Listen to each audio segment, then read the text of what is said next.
If you're joining us, thank you for tuning in.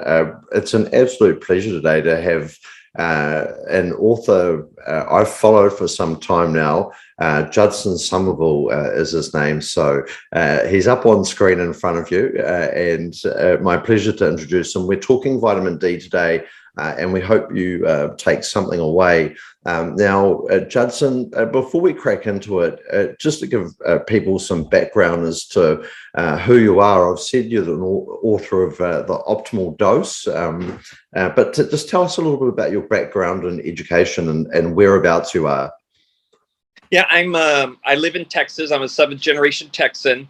I've always grown up very, very curious, and I've always kind of been the strange duck, as they say, just never quite fitting in, which I have a feeling you can understand how that feels. I just was always different. I went to University of Texas in Austin and got a degree in chemical engineering because it was the most challenging degree they offered. I figured, what the heck, give it a shot.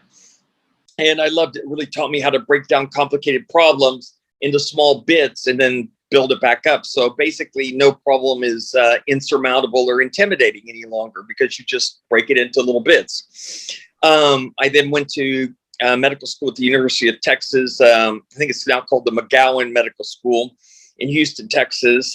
Did very well there. Really, it was a fascinating place. They really got me, which was probably the first time in my life people really understood me. So it was really a really great experience. Then I went to the University of Massachusetts. I did 2 years of surgical residency. I was injured in a bicycle accident shortly after that when I had started anesthesia training. And I was the first person to ever finish that training, having been paralyzed during the process. I was chief resident, and while I was there, I was really fascinated with pain management. So I went into doing that. I was going to do a fellowship in it, but the individual in charge of the program wouldn't let me in because he said I couldn't do it because I was in a wheelchair. It was funny, later I saw him at the board exam that I was taking.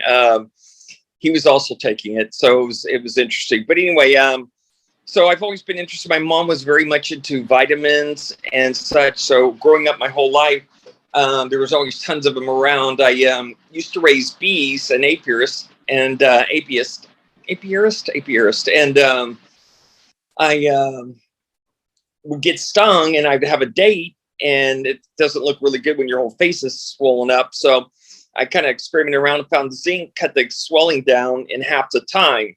So it was kind of my first experience where I had actually taken a nutrient and had a cause and effect.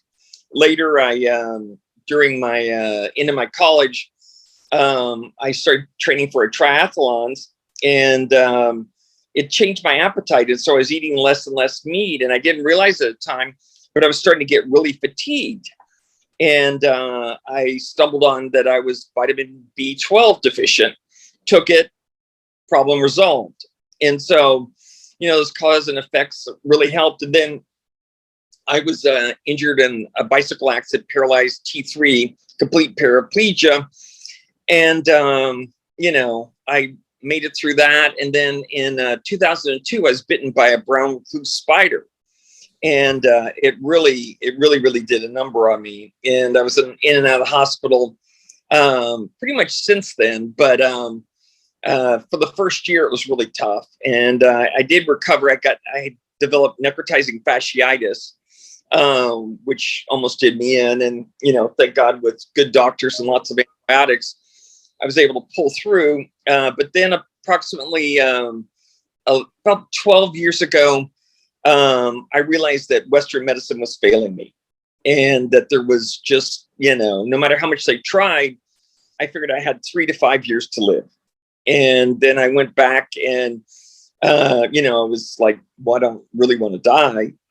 So I started thinking about what I could do to help myself. And I had read an article, I don't remember if it was in the Wall Street Journal or New York Times, about the other benefits of vitamin D. And that was much more than just, a fat soluble vitamin. And so I started taking higher doses of it. And then I went and there was a lecture. I was at the time I was president of the Texas Pain Society, and we had a conference. And for some reason, someone scheduled Stasha Gormanak, who's also really into vitamin D, and she gave a lecture, and it really opened my eyes to, the possibilities for vitamin D. I started experimenting. I picked up her protocol, which at the time was to take 20,000 units a day for 6 to 8 weeks and then go down to 10,000. Well, I did that, and I put all my patients on it. But every one of us, once we went from 20 to 10, we noticed a significant drop off in the effects. And so I put them all back on 20,000. I went back on 20,000, and then I started experimenting, and I went up to 30,000 and felt even better. And then I put all my patients on it. Of course, I checked their calcium levels and vitamin D and such. And, so I've kind of gone off rail here, but that's kind of how I got to where I am now. And so the book that I picked up and found intriguing, the optimal dose. When did you? When was that authored? And we're going to kind of cover a lot of the topics and information in that book. Which, as I say, I was absolutely intrigued. It was my kind of backstory into understanding a little bit more about vitamin D. So, tell us a bit more about the book. Well, soon after I started taking. I went to that lecture in, it was Halloween of 2010, and, started taking it and noticing all the effects. And then maybe a year or two later, I realized how ignorant people were about vitamin D, how different the real dose was that you needed versus what was recommended. And how, what amazed me is I lived in Loredo, Texas, which is one of the sunniest places in the country. And almost everybody was vitamin D deficient. It just blew my mind. And so I realized I needed to write a book and get this information out. And so I actually hired a ghostwriter to try to help me write a book, but that was a disaster. $10,000 down the tubes. But I just realized I had to do it. And then in about late 2017, 2018, I just finally made the decision and just sat down and did it over about 8 months. So it was published in October of 2018. Great. How many copies have been sold so far? Oh, wow. Probably close to, if you count the Kindle reads and everything like that, probably around 10,000.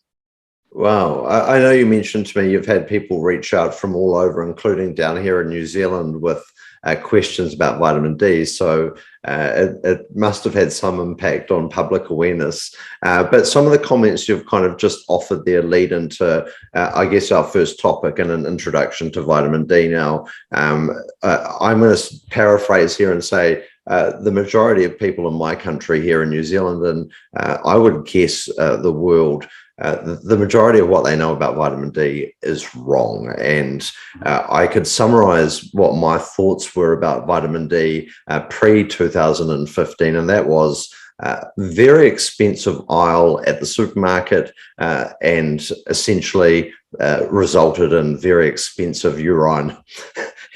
A waste of money. And that was my position on it. Now, since I've become more adversed and more aware and exposed to the literature, I would say that that is the case for at least 95% of the people in my country. Now, there are another 4% of people that know that vitamin D is important, but are taking amounts that really don't equate to significant increase in serum levels and the benefits that we'll discuss that come along with that. So what is vitamin D? Treat me like a school kid here, Judson. I just want you to spell it out and make it really clear for people that may be watching for the first time.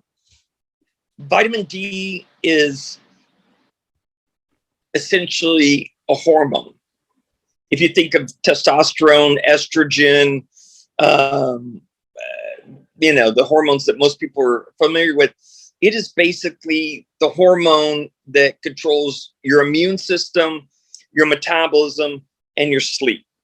And if you don't have enough, basically, I mean, it's kind of, I mean, people know what thyroid hormone is. It is like thyroid hormone on steroids. It is so critically important to your health, and most people don't even have any idea. And so if you rewind one step back, my very first introduction before reading your book and some other literature from Gomanak, as you mentioned, was that my mother had mentioned it's the sunshine vitamin. Now, there are going to be a majority of people that watch this and that don't know about that connection. So unlike any of the other vitamins that you may buy at the supermarket, vitamin D is something that humans make naturally and make via their skin. Is that right? Vitamin D is actually not even a vitamin, because by definition, a vitamin is something that your body cannot make. And, you know, as you said, from sunshine, it takes 7-dehydrocholesterol and converts it into the cholecholesterol, and then in your liver it converts it again, and then again in your kidneys active form as far as the different components of vitamin D. But yes, you make it in your skin. And so I'm probably not making a lot right now, Judson. I'm in my office, right? My my window's closed. I don't know if UVB light even strikes through glass. I'm pretty much head to toe in clothes here. Right. So I need to be outside in the sun, exposing my torso, my body, to make vitamin D. Is that kind of what we're saying?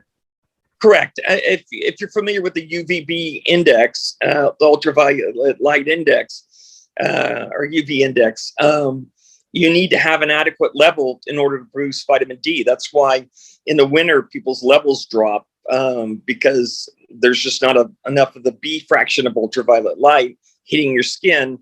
You know, it's like makeup. A lot of people don't realize makeup has sunscreen in it. You wear clothes. You know, people avoid the sun, especially darker skinned people don't want to get darker. So it causes a lot of deficiency.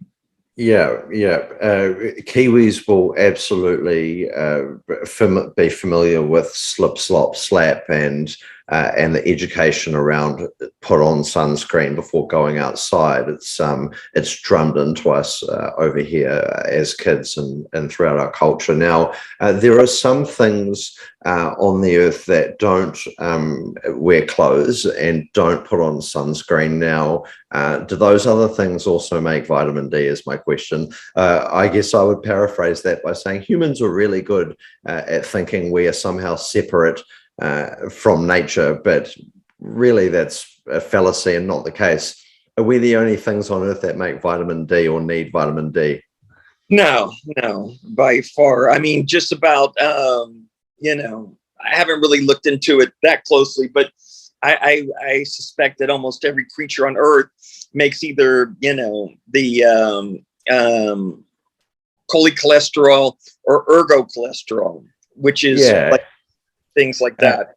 How interesting is it that the creatures that we've come to hate so much, the mice on the planet, we use them to test against all the time. Now they're creatures of the night, they're scavengers, and they too have vitamin D requirements. Their requirements are vitamin D too, and they get that from raiding grain. Our grain. That's why we despise them so much.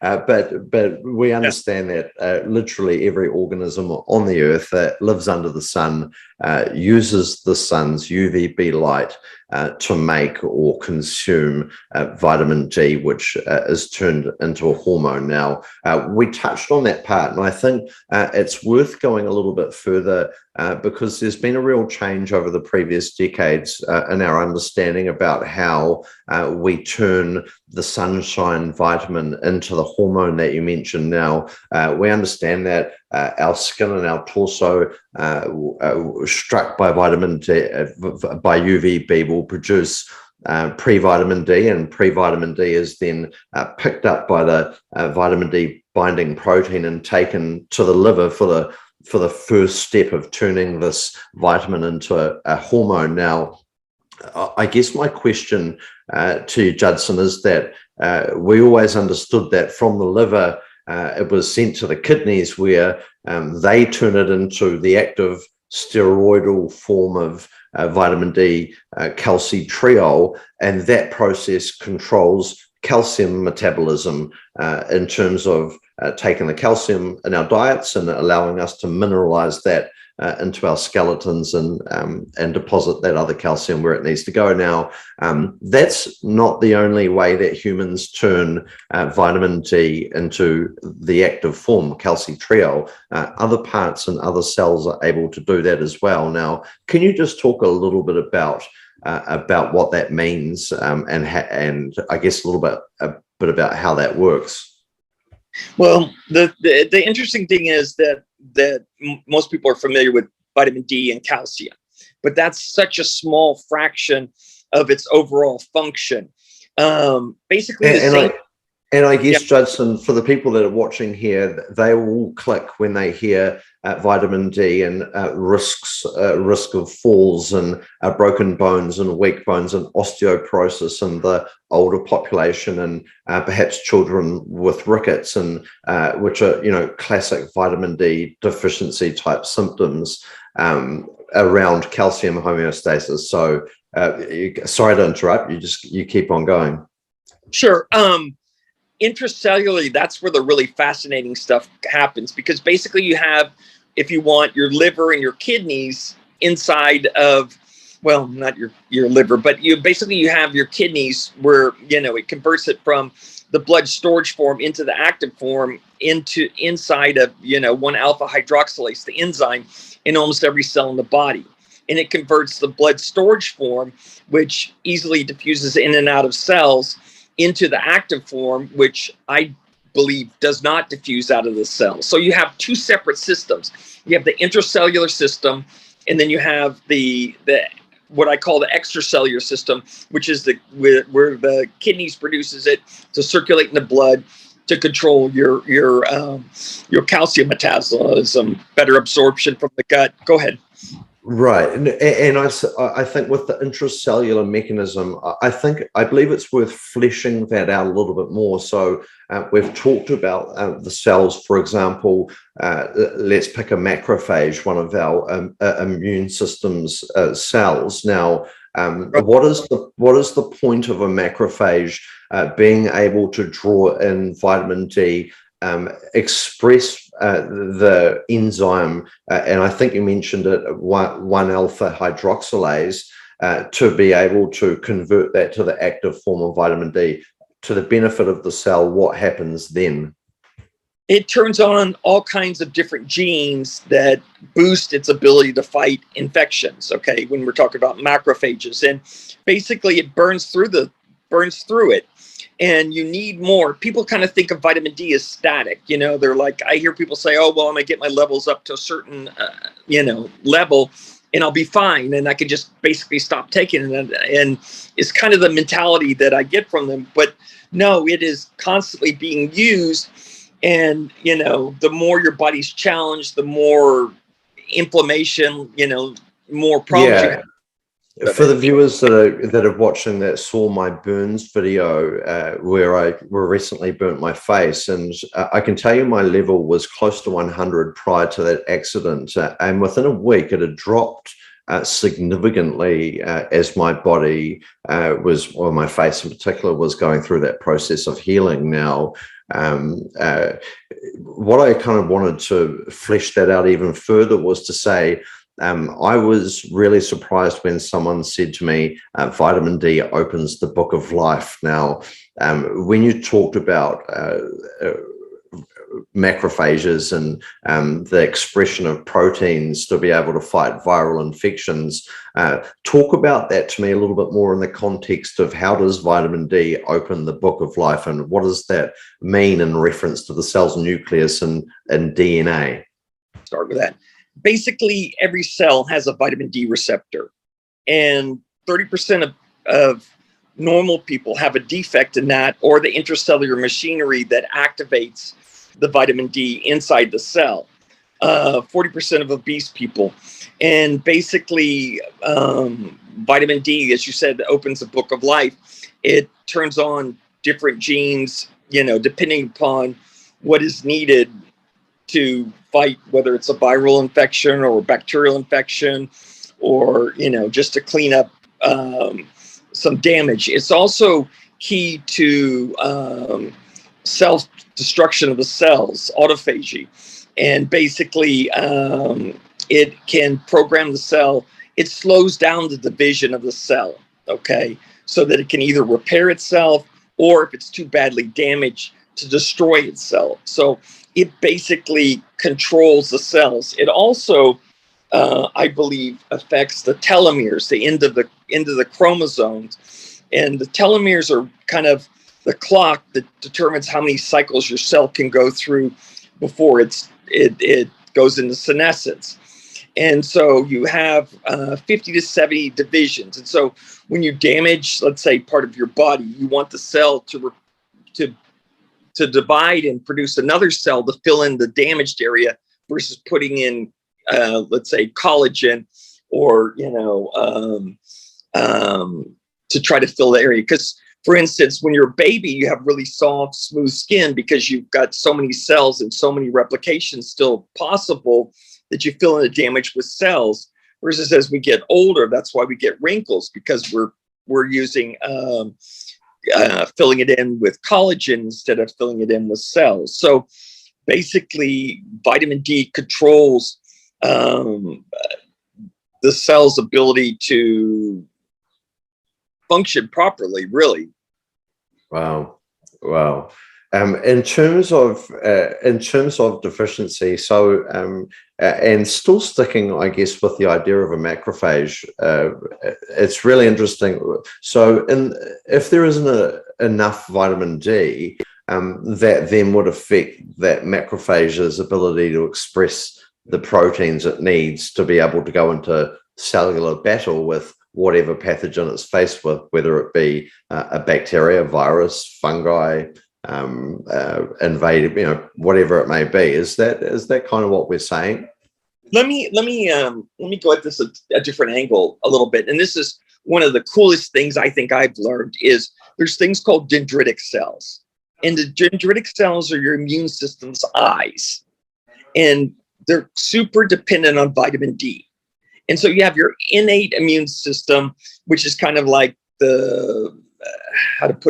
like in your gut. You have mucus, you can produce hydrogen peroxide, you can produce thymic stromal lipoprotein, different substances to combat whatever the organisms are that are trying to attack you, or at least to keep a barrier there. That's the innate, okay? And then you have the adaptive, which are antibodies and like T killer cells and things like that can go out and attack it. Well, dendritic cells can differentiate self from foreign. And again, they're super dependent on vitamin D. And if you look at all the autoimmune diseases, and the reason so many people are having, I think it's two reasons. One, it's the inflammatory diets we're eating, all the seed oils, the high fructose sugar. Everybody in Iowa probably come hunt me down now, where they grow all the corn in the US. But if you don't have enough vitamin D, you can't activate your adaptive immune system. And so that is the more advanced. It's kind of like your frontal versus your primitive brain.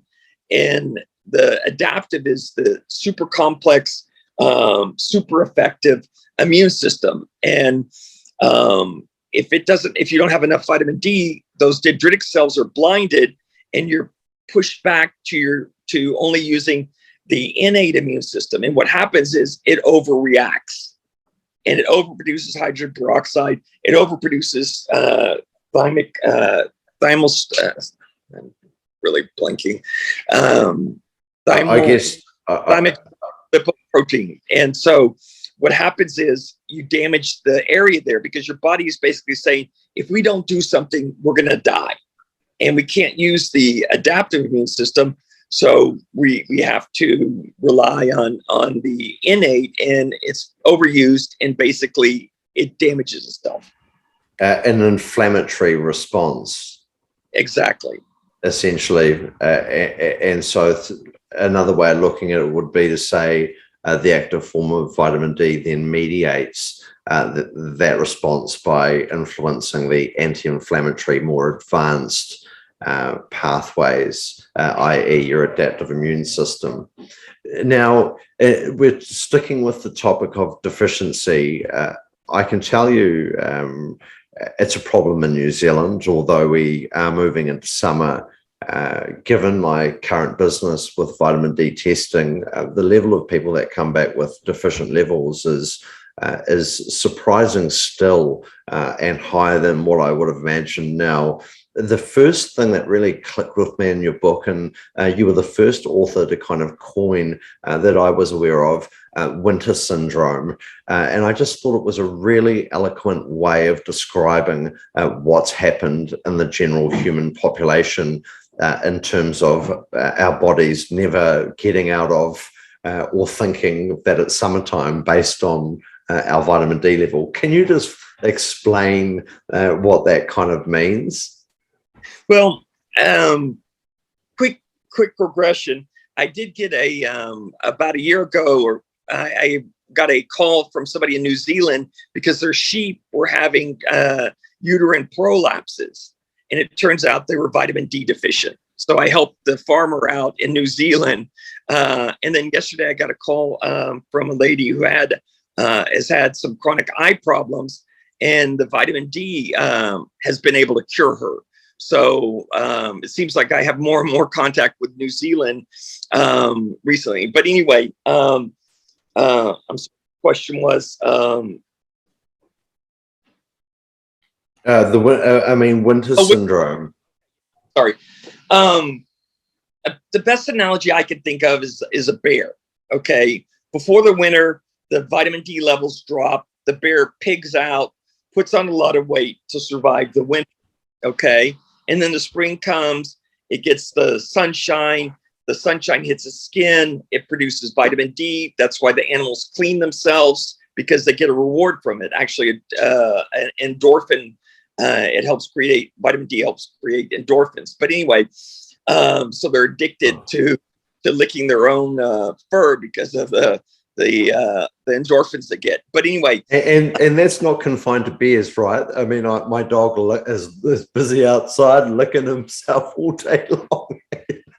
Yeah, really interesting. So yeah, when I figured that out, it was fascinating to me, because I was like, oh my God, because why would an animal be so, yeah, maybe it's trained or genetic, but it's like, they sure seem to never miss a chance to be cleaning and preening themselves, Yeah.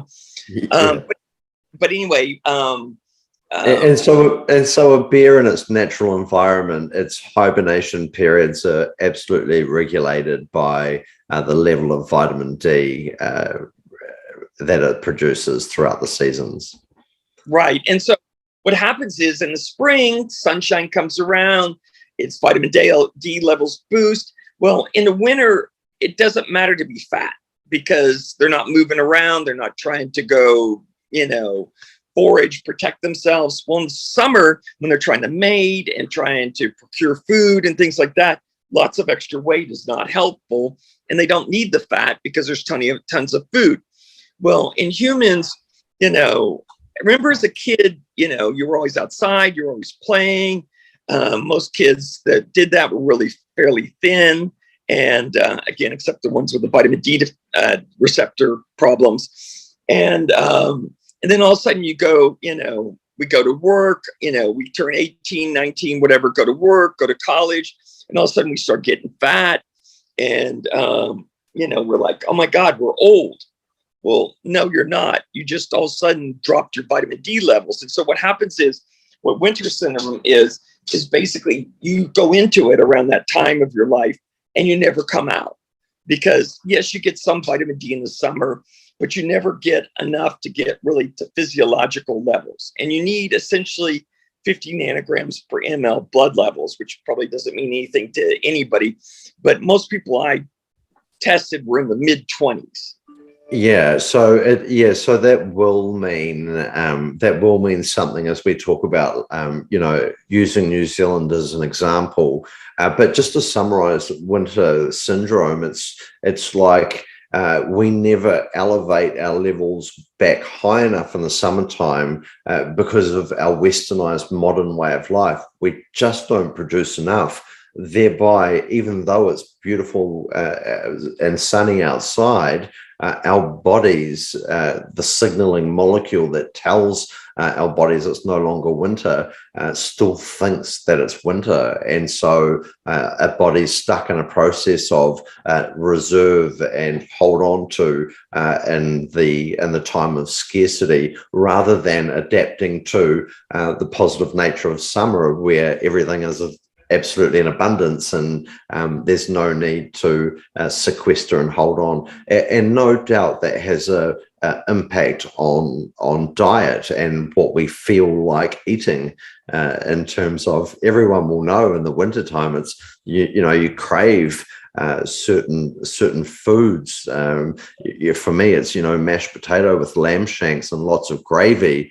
We love it down here. But that's evidently my satiation with that food is related to the level of vitamin D in my body and the season that I think physiologically that it is outside, regardless of what that season actually may be. Now, in terms of moving the discussion to vitamin D levels in the general population, you just mentioned of the people that you tested, their levels were around 25 nanograms per milliliter. And I can tell you at last study in New Zealand, the mean level in the population was 25 nanograms, 25.2 nanograms per milliliter, with the guideline in New Zealand being to have a level above 20 nanograms per milliliter to have a sufficient level. Now, I guess now it becomes a question to you, Judson, in terms of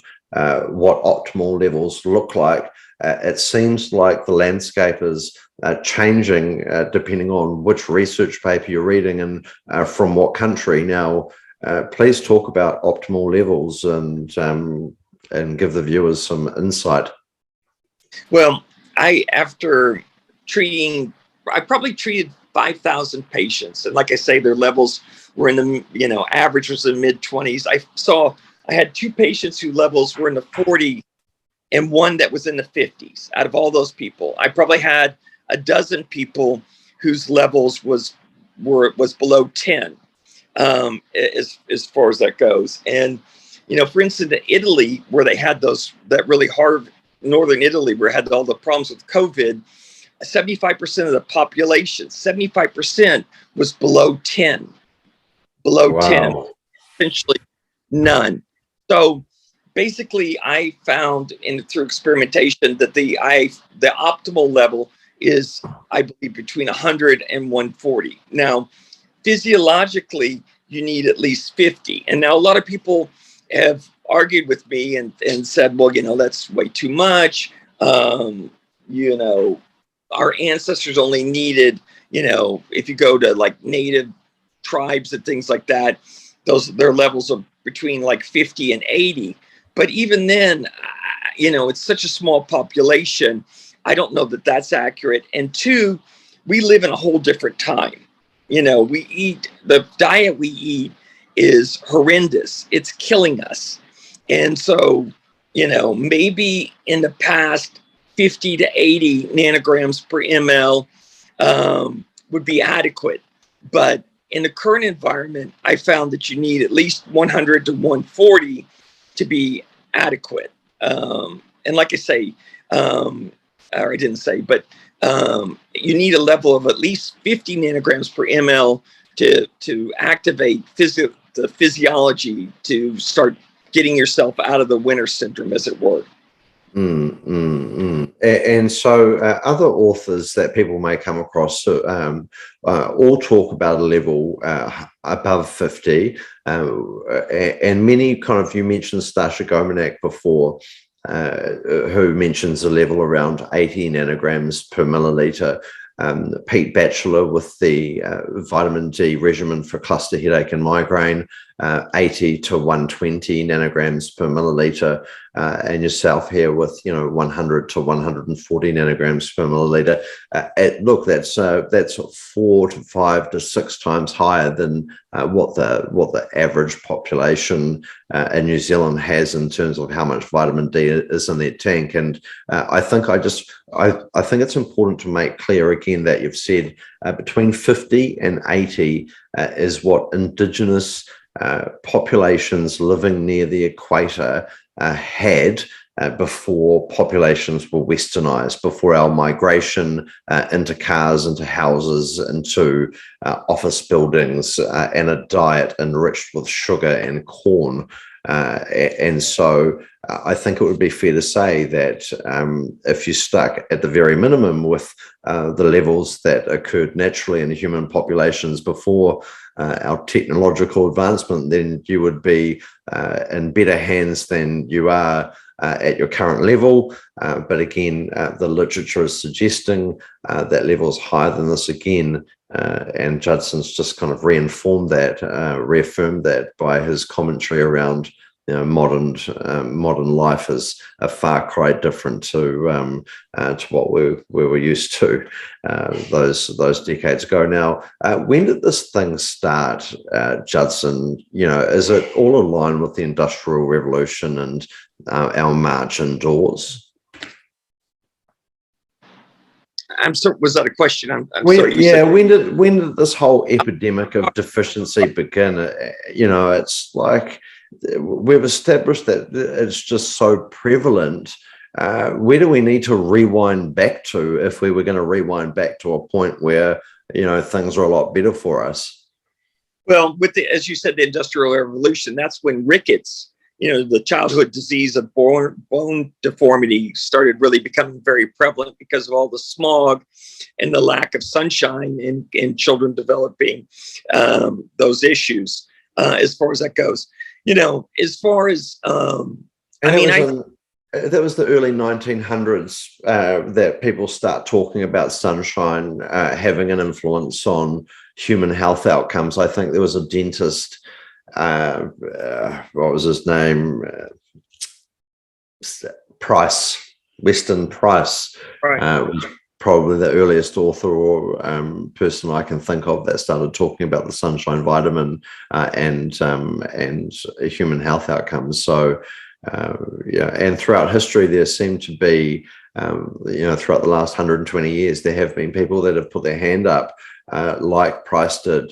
Stumpf, for example, has a plethora of published research that anyone can go and read, looking at all sorts of aspects of vitamin D and human physiology. And so the modern human way of life has drastically impacted our ability to attain a level of natural vitamin D. And so one really needs to consider supplementing in order to raise their level. Yeah, a couple points. One is, going back to the native population, and lots of people, I call it the golden band between the Tropic of Capricorn, the Tropic of Cancer, above and below the equator, where people get adequate, pretty much year-round sunshine with an adequate level of ultraviolet light. Now, certain groups, because of the rainy season, basically in that zone, get what would be equivalent to a winter, where they get months of minimal sunshine. But all that said, I think probably the population that may have had the highest levels and some of the healthiest people in the world and the happiest people in the world were the Inuits, because of muktuk and all the vitamin D they got in their diet. In fact, to my understanding, they used to, for women that were having problems with pregnancy, they would give them salmon roe, which actually has 25,000 units per ounce. Wow. Yeah. So I wish I would have known. Maybe it's out there somewhere. I haven't come across it. But that would be fascinating to know what was their levels of vitamin D before they started getting into McDonald's. Because right now, They have some of the highest suicide rates in the world. And I wish I could get the word out to them. I think it all has to do with vitamin D and omega-3, because when I was treating patients, I'm retired now, but before, when I was treating patients, I at one point was the largest prescriber of antidepressants in the 5-state region. And then after using the optimal dose, 30,000 units a day, and again, I'm not giving medical advice. People need to check with their own physician before they make any changes, but 30,000 units of vitamin D a day and 4 grams of omega-3, I went from the largest prescriber of antidepressants in the 5-state region to almost never writing them again.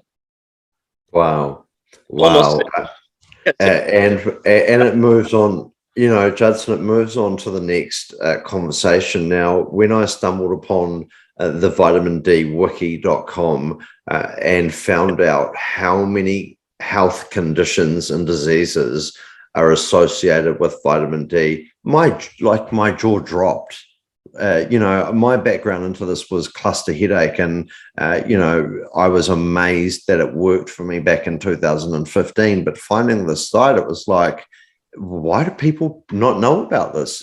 It seems to be associated with like literally every condition that you could think of. Yeah, Dr. Henry Lahore, the gentleman that does Vitamin D Wiki, has done a phenomenal job at setting up that site. But well, there's a certain industry that might perhaps have a vested interest in you not being healthy. And, I don't know this for sure, but apparently vitamin D up until the 1920s was much more prevalent in our diets. Boron was much more prevalent, and iodine. And they've gradually weaned out all those, and we've progressively gotten more and more ill. At the same time, they've added, because of food scarcity, and try to find cheap food, seed oils and high fructose sugar, basically to addict us, as far as that goes. But as far as the diseases, I mean, just about every disease you could think of other than genetic is from a lack of vitamin D. So basically, if you want to be addicted to pharmaceuticals, don't take vitamin D. And so I had a conversation with one of my mum's old friends who was a psychiatric nurse, and I'd mentioned about vitamin D to her, and she said, I know vitamin D is correlated with schizophrenia. And so I just want to ask, it seemed her opinion was correlative, not causative. And so it's worth noting that a lot of medical professionals may look at this video and say, well, that's all very good saying that vitamin D is associated with nearly every human disease, but that data shows a correlation, not causation. And so what do you say to that? Is so much research, like literally thousands of papers this year alone, looking at vitamin D and human health outcomes, from tinnitus to COVID-19. What are your comments on that? At what point do we kind of wake up and say, well, The problem is, every study I've seen out there, but maybe one, a study from Japan, used such low doses and did such a poor job. They either based it on dose. Where to start with this? Basically, they get a group of population, and their levels were all over the place, and they gave them all the same amount, but they didn't really. And frequently, they wouldn't even check the levels. Okay, they just gave them a certain amount and said, "Is this going to work or not?" And what you need to do is you need to do more rigorous studies. And so basically, in my humble opinion, there's thousands and thousands of garbage studies out there that are total waste of time, because they've used such low doses that they're for sure to fail. Because basically, I think the pharmaceutical industry is scared to death of vitamin D. And the reason it hasn't come up for COVID, and the reason that they'll do anything to prevent it, because if people start taking vitamin D, it will bankrupt the pharmaceutical industry. You know, Judson, on that comment, it becomes a very interesting time. If you head down the road here to get an immunization vaccine at the moment, at the clinic, they have signs up encouraging you to take vitamin D. And so a very interesting time indeed. When you start to look at kind of the human awareness around vitamin D as on the increase.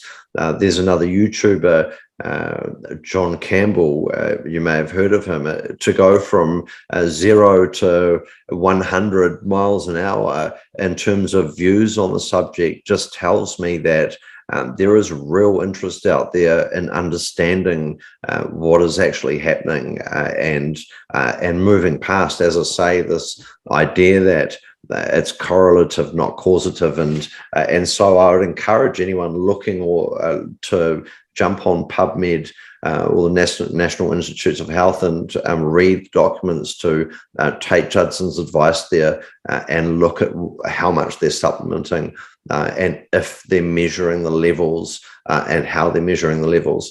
And he's right, there's very little studies that are looking at vitamin D influence in association with cofactors, which I really wanted to move on to and ask you about, Judson. But now I wanted to ask firstly, for the people watching, who's most at risk? I think we've established most of the population are deficient nowadays, but in New Zealand, if you read a health website from the government, it says, you know, you're most at risk if you have darker skin color or you're over the age of 65. You should be supplementing vitamin D. Anyone else?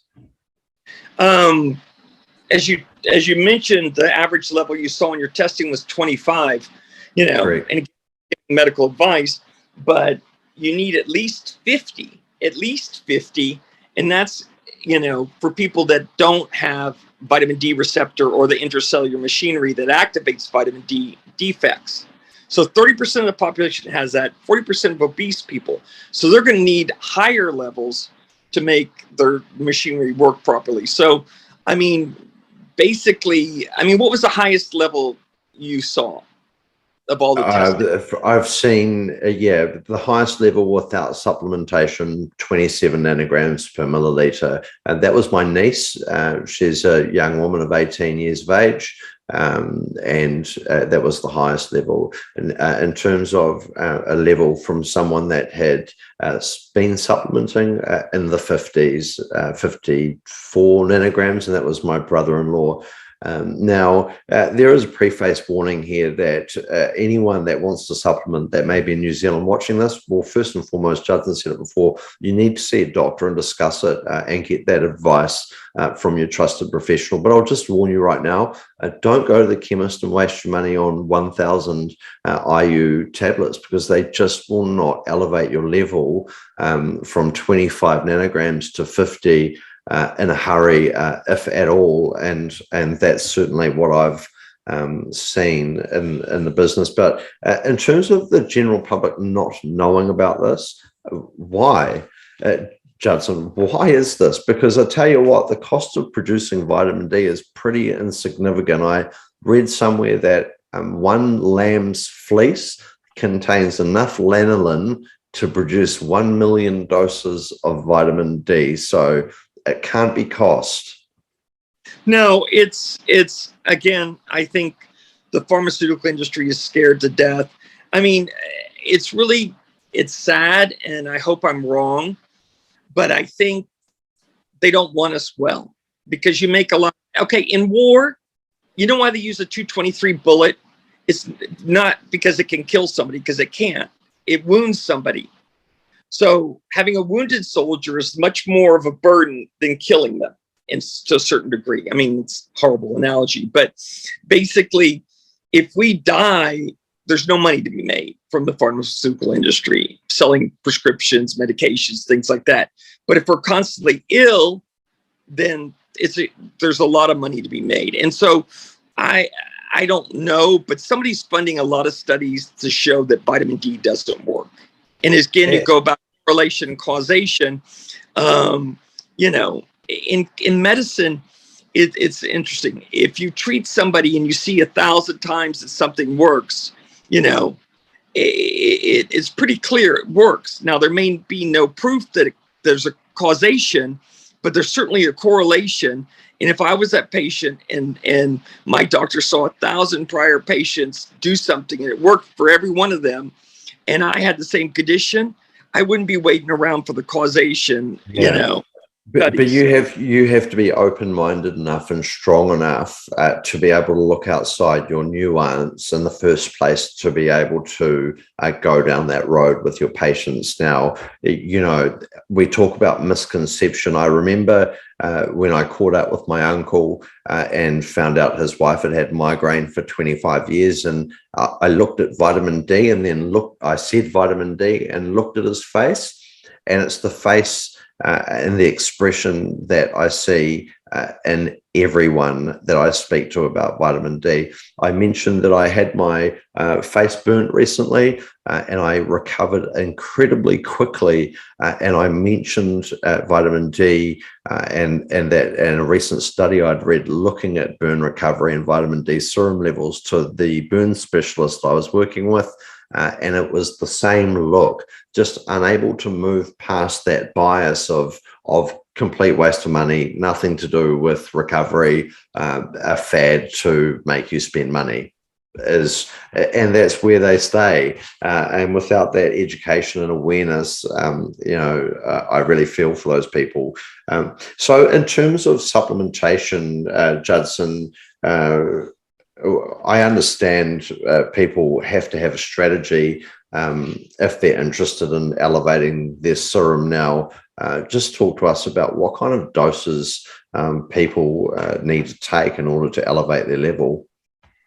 I believe you need at least, I mean, there's a certain group of people that have an MTHFR, methyl tetrahydrofolate reductase deficiency or defect, genetic defect. And those people typically have levels about twice those of people that don't have that defect. So they could take a lot lower dose. But typically I found that it takes around 10,000 units a day to get people above 50. And again, to get the optimal level, it takes about 30,000 units a day. Now, you're talking about cofactors and such. And I don't know if this is a good time to talk about that. Well, you know, I would like to, because there's a lot of people here that will go, I'm going to go out and get my level checked and see if there's any truth in this. And they'll go and get their level checked. Now, you have spoken about or recommend that people just don't want to get their vitamin D 25OH serum done.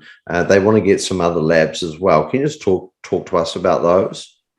Yes, I think if you're gonna check your levels, you want, you know, your vitamin D level. Obviously, you also want to check your ionized calcium and your parathyroid hormone level. And what I'm finding more and more is maybe what's more important is your ionized calcium and your parathyroid hormone, to keep both of those in the low range of normal, which will tell you that you're actually have the right amount of vitamin D. Now, I think for most people that falls in the 100 to 140 range as far as their blood levels of vitamin D.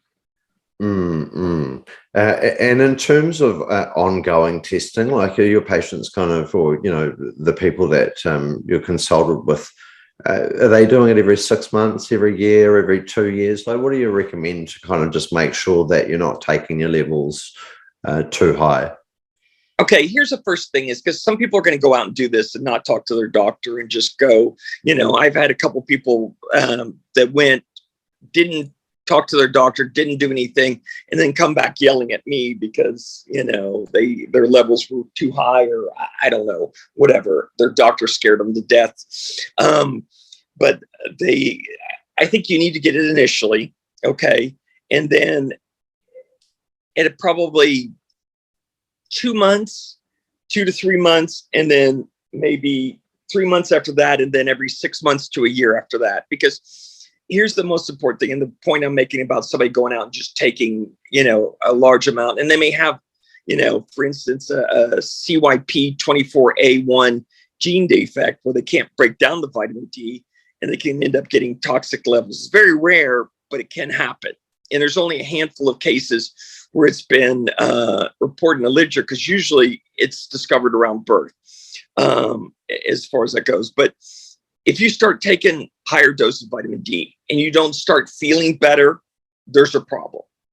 And that should tell you that you probably have some kind of issue with your ability to break it down or absorb it, or something's going on, because there's absolutely no reason that within, for me, it was 9 days after I started taking it, because before I had sleep apnea, I was exhausted all the time. And I started taking, at the time it was 20,000 units a day. And 10 days later, 9 days later, I went to sleep and I was exhausted. It was light outside. And I woke up, it felt like that. And it was light outside. Well, it'd been 12 hours, but it felt like a minute. Remember as a kid when you had that kind of sleep? That's the first thing that I knew. That's just totally in line with the feedback of over a handful of people in my personal life that have decided to start taking vitamin D. Say, Craig, I cannot remember the last time I've slept like this. Like, the sleep is probably the first thing that becomes apparent to people. For those watching that know my personal story, mine was suicide headaches or cluster headache. And when they stopped after 8 days of starting to take high dose vitamin D, I was like absolutely amazed.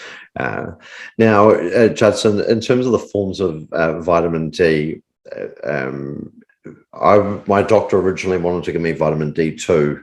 And I was, I was smart enough to have read and said to him, no, this list here that they're recommending is vitamin D3.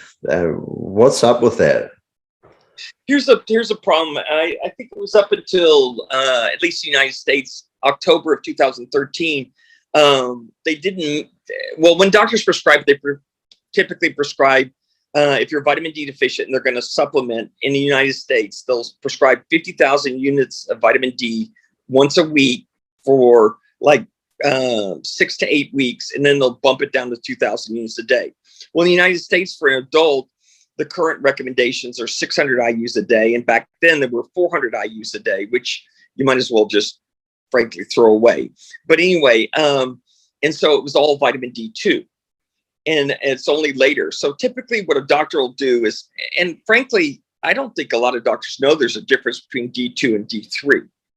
Frankly, I really don't. So they write vitamin D, 50,000 units. And so the pharmacist, vitamin D2 is a lot cheaper. And they'll put, like I said before, it wasn't available in D3.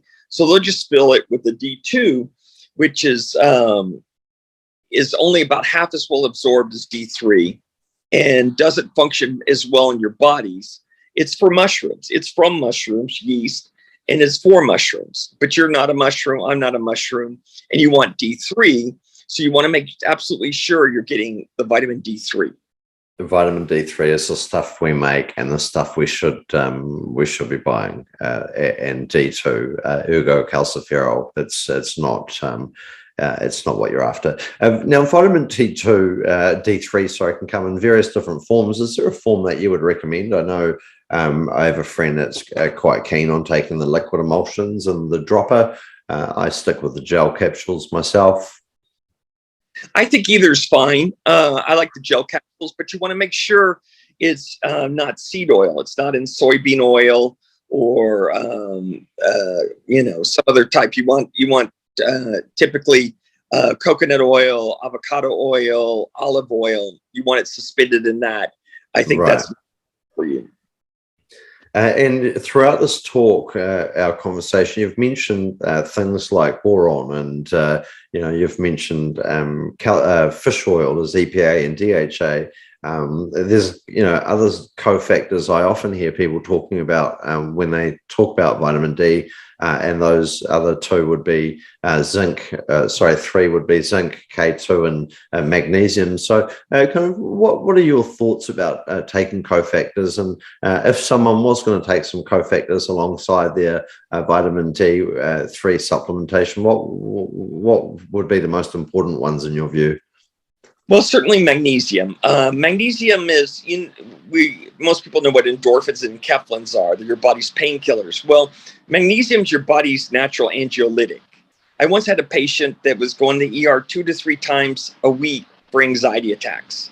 And I treated him with every strong medication I could think of to try to calm him down, and none of them worked. I put him on magnesium, and he was totally cured. It also prevents, a third of people that die from heart attacks die from arrhythmias. And magnesium helps stabilize the nerves and prevent arrhythmias. It also helps with seizures. So, and it's, besides all that, it's super important for their absorption of vitamin D. It's also important for many of the enzymatic processes, magnesium is. So it's critically important. And most people, again, are deficient in magnesium because of our depleted soils and all the other, rigmarole, genetically modified foods and things like that. So you absolutely need magnesium. Now, the next is boron. And it's interesting. I think in the 30s or so, they started taking boron out of our foods. And from what I understand is because they built all these hospitals and they needed patients for them. And sure enough, when they took the boron out, they filled their hospitals, is from the story that I've heard. But the point is, boron is very important for your immune system, but it's also extremely important for your bones. Actually, in Israel, they have a 0.5% rate of osteoarthritis. And the only reason they have any is from immigrants, because they have an extremely high level in their soil and in their water, and it makes your bones basically strong as steel. From what I understand, in parts of France, the orthopedic surgeons have a very difficult time because people's bones are so strong. Now, why is that important? Because the body God made an amazing machine. And I believe the reason osteoarthritis occurs is if your bones are weak, your cartilage ends up absorbing all the shock instead of your bones. And so you absolutely want boron. Boron also helps with joint pain for whatever it's worth.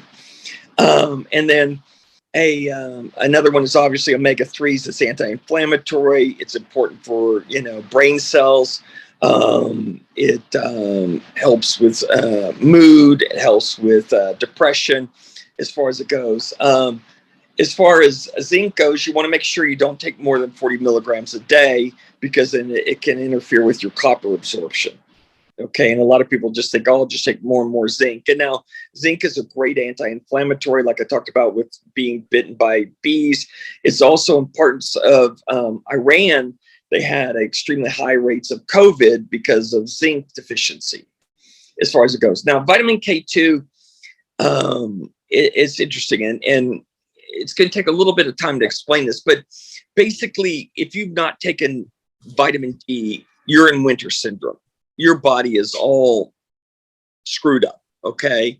And it's going to take time to heal it and get it back. So you probably have osteoporosis, you probably have atherosclerosis, all these calcium issues, because your vitamin D isn't there. You're chronically inflamed, whether you want to believe in leaky gut or not, whatever, you're basically, in my opinion, leaking poo into your system, and your body is being inflamed. What it ends up doing is calcifying things. The reason I believe your inside of your arteries are calcified is because it's chronically inflamed. It can't cure it. And so what it does is it calcifies it to try to separate it from the rest of the body. It's kind of like an abscess, but if you have an abscess that goes on and on and on, eventually it'll become calcified because it's your body's way of protecting itself from that. Think of a pearl, okay, as far as that goes. So if you haven't been on vitamin D for a long period of time, or haven't been on it, your body is in really bad shape. So you start taking vitamin D, it's going to start healing, start reversing these things. Now, if you have osteoporosis, vitamin K2, the MK4 type, 45 milligrams, not micrograms, milligrams a day, based on a study out of Japan. Of course, they used calcitonin also, but they were able to reverse osteoporosis. And I think if now vitamin D, you don't need vitamin D. I mean, you don't need vitamin K2 in order to incorporate calcium into your bones. Vitamin D could do that itself. It can work on the osteoclast, the cells that build bone. Okay. Now, what happens is your gut is out of whack. And so when you get your body back in line, you get your dendritic cells working, you get your gut healthy again, you produce all the vitamin K2 you need. Now, you need to eat K1, sweet potatoes, leafy vegetables, things like that in order to produce it, because it's a huge chemical plant down there, and it basically will produce all the vitamin K2 you need, I think. Now, vitamin K2, the MK7 type, is really good, I think, for reversing atherosclerosis. So the point is, if you're really ill, I think it probably warrants to take vitamin K2, at least initially. Maybe you could take some later, but once your body is back into rhythm, you may not need it. Okay. Now, it also works great for gum health. If you have periodontal disease, I'm sorry, periodontitis, you're going out of business. But if you take vitamin K2, it works phenomenally well for it. Okay, as far as that goes. Now, so also a colleague of mine from India, he does arterial Dopplers, and what he found was when he was taking more than 100 micrograms a day of vitamin K2, the MK7 type, his arteries were stiffer, basically correlating with advanced age and disease. And so he also had another individually tested over there that had the same effect. Now, I don't know if that's just with the Indian population or what it is. Now, again, we just don't have enough studies. Like with vitamin D, there's essentially no studies with adequate doses and adequate, more importantly, levels, checking them. And with vitamin K2, there's not enough, because basically it's over the counter. Say your doctor looks at you like you're an alien, expensive pea. And, and they've done a really good job at making people question that vitamins are of any value at all, especially vitamin D. All those thousands and thousands and thousands of studies that were poorly done studies, or studies with such low levels that they weren't going to work. People could go, well, look at the scientific literature. There isn't any that really tests. Yeah. Because we've based everything we understand on deficiency and what the requirements are to resolve issues that they're associated at the critical end of the scale, i.e., rickets and bone disease. So, but look, I'm confident that is changing as these conversations happen. Now, when do you take vitamin D? And I ask this on the back of having tried the liquid emulsion vitamin D, and having taken it a little bit later in the evening one night, I was like, oh, crikey, I'm not going to bed anytime soon. I feel quite awake. When's a good time to take supplements? It's interesting because different people react differently, and I always tell all my patients, your body better than anybody else. So you have to figure out what works best for you. But the peak effect is around approximately 15 hours later. And so a lot of people take it in the morning and seem, like for yourself, if you take it at night, it boosts your energy. Other people take it and makes them really sleepy. For me, I'm the opposite. I take it at night and sleep like a baby. So it kind of, I think most people find it helps them sleep better. And so I always recommend taking it at night, but there are some people that have the opposite effect. So you kind of have to experiment and see what works best for you. Right. In terms of toxicity and safety of taking, a higher dose of vitamin D, we've established that, the average New Zealander is at 24 nanograms per milliliter. We're talking about kind of 100 nanograms per milliliter to 140, 150. At what level above that kind of level would someone need to elevate before they really put their calcium and parathyroid hormone off the charts and out of safe reference? Well, the interesting thing is the more vitamin D you take, the more it suppresses parathyroid hormone. So the lower it goes. As far as calcium, a couple interesting things. It used to be in the United States that the normal levels were 0 to 100. But recently they've gone up to 150, which I would like to think that I had something to do with. It's concerning toxicity. I talked about the CYP24A1 gene defect, which is rare. And there are some lesser, some people don't have the full defect of that and can have some issues because they don't have the full gene defect. But in India, for instance, in the Kashmir region, they frequently treat people with millions of units a day. And there's only a handful of reported cases of hypercalcemia. In fact, I think it's very difficult to develop hypercalcemia. Now, you can excrete, and in some people, I think it's almost impossible. And I think it's really, really, really a rare condition. Now, what is more probable is that you dump a ton of calcium into your kidneys and you can develop kidney stones. So let's say you're taking, the optimal dose and you're eating 10 tums. I don't know what you call your anti-calcium tablets over there, but you're eating 10 tums, 10 grams of calcium a day or something. You're probably going to develop kidney stones, okay, as far as that goes. So I always tell my patients, I'm not really super hyper about it, but, don't go taking a bunch of extra calcium as far as that goes. So the people that set the limits originally, and I reference it in my book, the article, they realized that levels up until you didn't start developing toxicity until at least 300 nanograms per ml, at least. But they said to be safe, we'll make it 100. Okay. Now, anecdotally, and in the case reports of people that industrial accidents or whatever, that developed hypercalcemia, typically once their levels hit around 400 nanograms per ml, their hypercalcemia resolved. So I basically believe that those people that can develop hypercalcemia, the level is closer to 400 nanograms per ml. Wow. And just to remind of people, that's 24 nanograms versus 400 nanograms. And even at 300 nanograms, that is a massive margin in terms of before you'd need to start getting concerned about your safety. Now, I say that, however, I do know that there are things that affect vitamin D supplementation and metabolism, as you've touched on. If we could just spend a couple of minutes bounding those together.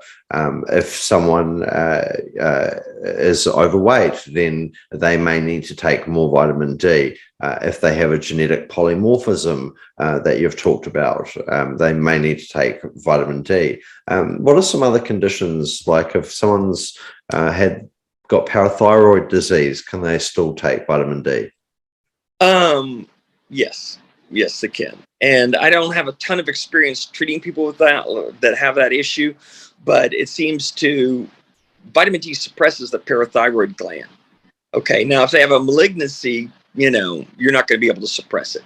But if they don't, it should suppress the parathyroid hormone levels and help restore them back to normal. Not medical advice. Talk to your medical. They don't want to be trying to treat hyperparathyroidism in your backyard or in your garage. But, In terms of the polymorphisms in the genes that convert vitamin D into, move it through the process of hydroxylation, how prevalent are they in terms of the population? Do you have any idea? Is it quite a common problem, or? No, I think the CYP24A1 gene defect is approximately 1 in 88,000. Now, right. As far now, I've seen on Dr. Lahore's site that maybe 1 in 330 people or so may have some aspects of that polymorphism, but in treating all the people I did in Loredo, again, it's a certain population. They're 98% Hispanic. I never saw a single case in treating 5,000 people of anybody developing hypercalcemia. So if they do have at those doses that I treated, so maintaining your level. So if you were to supplement vitamin D, you wouldn't want to just keep on taking the same amount to evidently approach 300, 400 nanograms per milliliter, or would you? So once you get to 140 and someone tested and whatnot, what would be the strategy for them? Do they need to reduce, increase, or what's the way forward in terms of maintaining a adequate level? Well, the interesting thing is, when you first start taking it and you haven't been taking any vitamin D and you're vitamin D deficient, I think you have a tank. And I think it requires about 500,000 to 750,000 IUs to fill that tank, as it were. Again, if you're obese, maybe more. If you're thin, maybe less. But you need to fill that. But what happens is you start taking it, it's like when you start an exercise program. You can't run a marathon right away. It takes a while for your body to start building up all the enzymes to process the lactic acid, to build up the muscle mass, all that. The same with vitamin D. As you start taking it, it takes time for your body to start adapt and be able to handle and use all that vitamin D. But I think up until you get to 30,000, the more you take, the more it uses. Okay, now there's a Dr. Coimbra out of Portugal, out of Brazil. He speaks Portuguese, and he uses 1,000 IUs per kilogram to treat autoimmune diseases. Now he has a very strict diet, and people, have to absolutely avoid calcium. He also does a 24-hour urine calcium, and I believe he tries to keep it below 200 milligrams per liter, the calcium levels in the urine, as far as it goes. But again, it goes back to, a lot of people think, oh, well, I got my level up there. Okay, I can stop. I'm fine. Well, your body's constantly using it. And so before you, and it takes a while for your body to heal, because before you take in vitamin D, you're developing osteoporosis, you're developing atherosclerosis, maybe your gut's all out of whack, you're chronically inflamed, your body's a mess. It's totally out of balance. So as you start taking it, it's going to, use more maybe initially, and maybe your levels will even go down or be lower than they would be initially, because you're using more of the vitamin D. But kind of like, if it ain't broken, don't fix it. And, if you're doing fine, because I have a lot of people, it's like, oh, well, I got up to that level and I was doing great, so now I started weaning off. And I'm like, no. How would you do that? It's well, like you fill up you fill up your car. Very expensive in USA to fill up your car right now. But if you did, it's like, that doesn't just stop there. You're gonna have to fill it up again, team. So it's the same thing. In terms of bolus dosing, Judson, is that something that is harmful or beneficial, or something that you'd recommend? I have a colleague that's he treated at least a wave COVID patient with vitamin D, and these were people that never had been on it before, and he gave them 60,000 units 3 times a day for 3 to 5 days, and then bumped it down to 30,000, and all 18 quickly recovered from COVID. As I mentioned in my and so that level that you just mentioned, it correlates again back to that kind of 750, 800,000 IUs vitamin D to enable someone that's at that kind of level, that Kiwi level of 24 nanograms, to elevate up to a level where they can then look at taking that daily amount, and then if it ain't broke, don't fix it. Well, see, initially, you're not able to handle all the vitamin D, and I didn't explain myself well enough. And so, let's say your body's able to use 5,000, but you're giving it 30,000 a day. Well, 25,000 goes to the tank, and then as you use more and more, less and less goes in the tank. But I think if you start at 30,000, by the time your body's able to use a 30,000, you filled your tank. Yeah, I understand. As we get towards the end of our talk, I really wanted to talk to you about pregnancy, fertility, and vitamin D. And the reason I ask you is that I'm a member of a migraine and cluster headache, well, a number of them around the world. And I can't tell you, it's an observation I make every week that these headaches come back to mums that have just given birth. Now, for me, it's like a no-brainer. Your vitamin D level has plummeted because you've been harvesting and growing a beautiful little human inside you.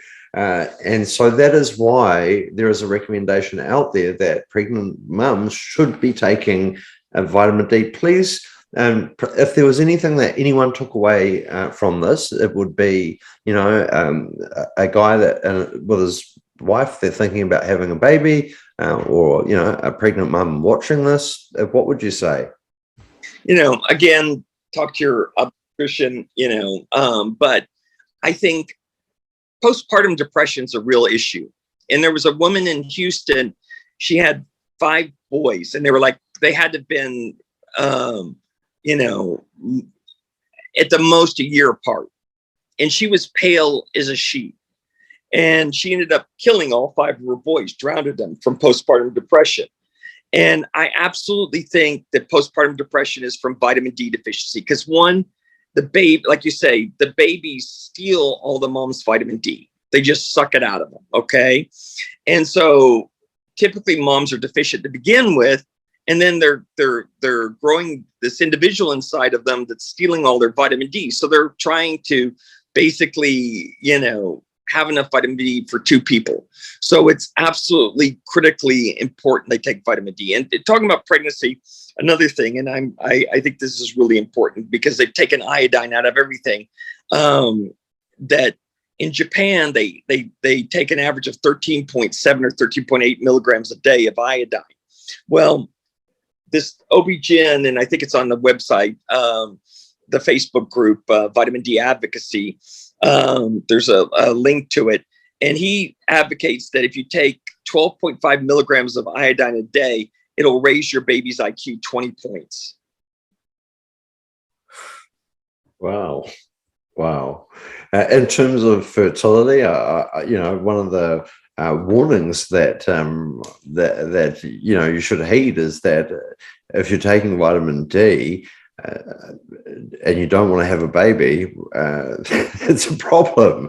You get pregnant real easy when you have a high level of vitamin D. Is that correct? Yeah, vitamin D actually does. I didn't really answer your question, but vitamin D does. It doesn't increase testosterone levels, but in the studies they've done, it significantly increases fertility. Mm-hmm.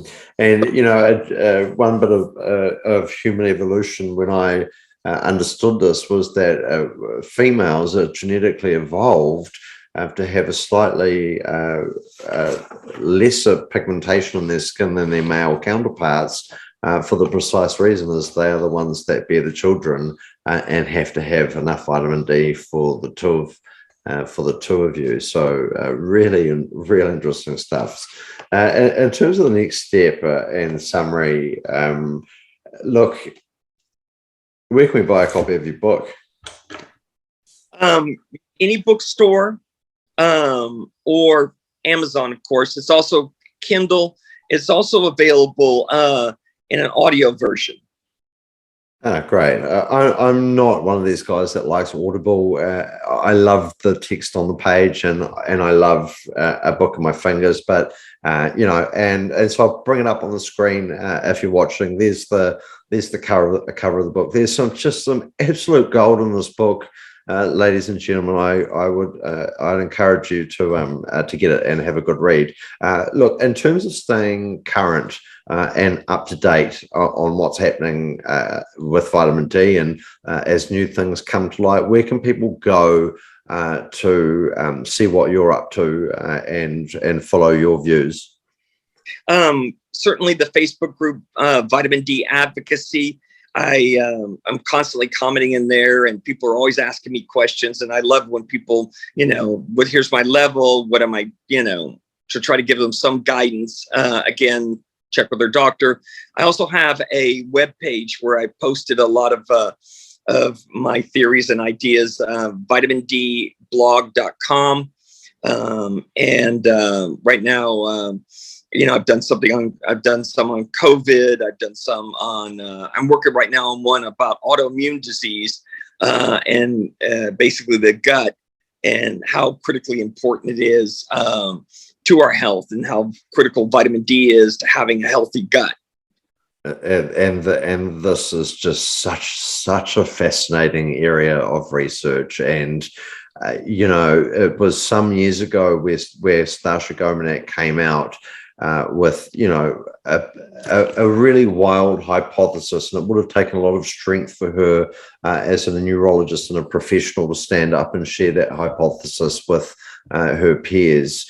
But fast forward 5-6 years, there are papers coming out left, right, center, you name it, confirming vitamin D serum and the microbiome is intimately related, and really interesting as we move forward to hear the role of this good for nothing appendix in all of this. It was only last week that I discovered that the appendix has a purpose after all, Judson. Like you would have thought that would have been breaking news on the news headlines. We've sussed out that the appendix has a purpose to store bacteria. Well, it's like, it's a vestigial, appendage that's slowly being, evolutionary weaned out of the body. I mean, the bottom line is, God didn't put anything in our body by mistake, and that's, you bring that up, Craig. I think it's so important because people go, oh, it's science. Well, is it really science, or is it somebody's opinion because people assumed that the appendix was useless, and that was the science. What was wrong? I mean, a brilliant Israeli professor I had in medical school said something that I never forgot. He said, half of what we teach you is wrong. We just don't know which half. Yeah. And it just takes that special people to be able to look outside the lens of their own nuance to go, really, I want to ask the question and explore a little bit more. Because it's only through that, the inquiry that we discover. But you're right, the thrilling, exquisite nature is so perfect in every form and in every way. And once you get into looking at things on a cellular and physiological level, that point of view can only but be bolstered, because it's a remarkable thing. A remarkable thing indeed. And maybe we will do a short 10 minutes on the appendix and the microbiome and vitamin D in a future video. I've got lots of ideas for short segmented videos. But look, if you're watching today, I want to thank you. I hope you took something away from it. And I will post the links to vitamin D advocacy in Judson's blog, which you're welcome to go and view, and click the like and subscribe button. That would be great. Judson, man, thank you so much. Just to have like a candid, human conversation. No, just straight up good stuff. Thank you. Thank you for having me. Absolutely.